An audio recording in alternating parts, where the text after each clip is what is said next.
طلب کے بغیر دنیا میں کوئی کام نہیں ہوتا، دنیا کا بھی کوئی کام نہیں ہوتا، دین کا بھی کوئی کام نہیں ہوتا۔ طلب پیدا ہو جائے کہ میں سچا مسلمان بن جاؤں، طلب پیدا ہو جائے کہ میں اللہ تبارک و تعالیٰ کا مقرب بن جاؤں۔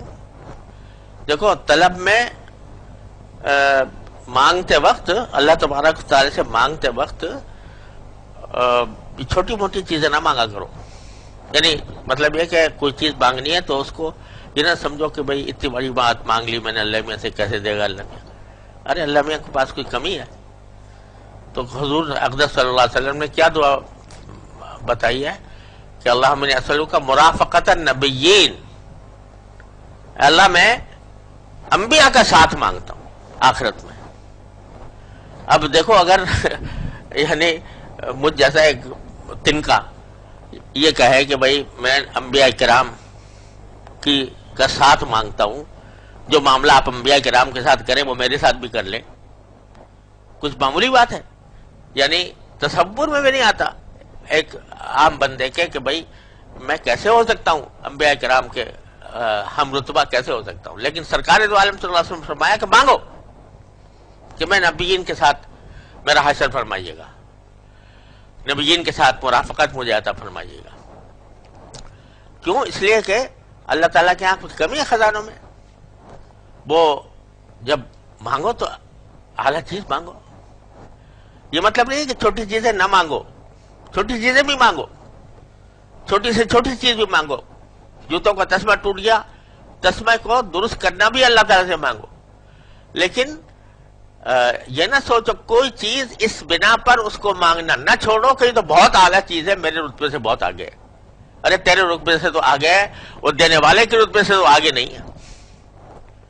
دینے والا جو ہے اس کو دیکھو اور اس کے مقام سے مانگو، تو مانگو اور وہ طلب کرو گے تو دینے میں کوئی کمی ہے اس کے؟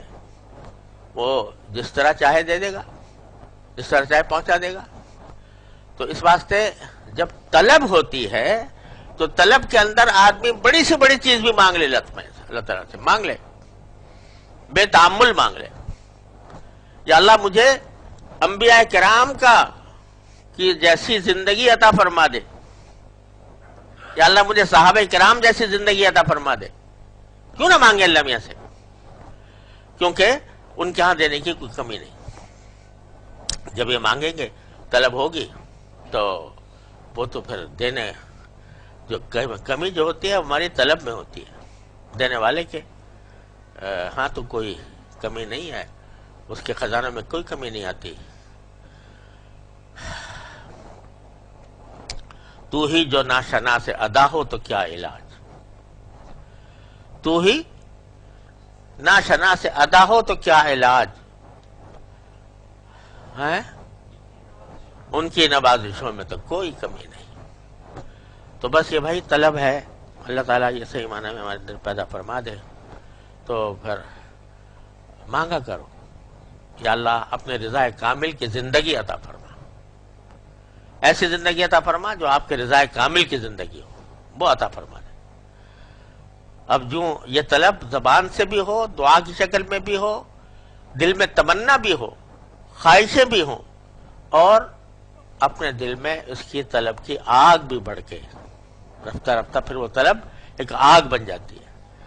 تو آب کمجو تشنگی آبر بدست، چاب جوشد آب از بالا و پست، اس کا منظر ہو جاتا ہے۔ اللہ تعالیٰ اپنے فضل و کرم سے ہمیں اس کی توفیق عطا فرما دے۔ یہ طلب ہمارے اندر پیدا ہو گئی تو سب کچھ سب مل گیا۔ اللہ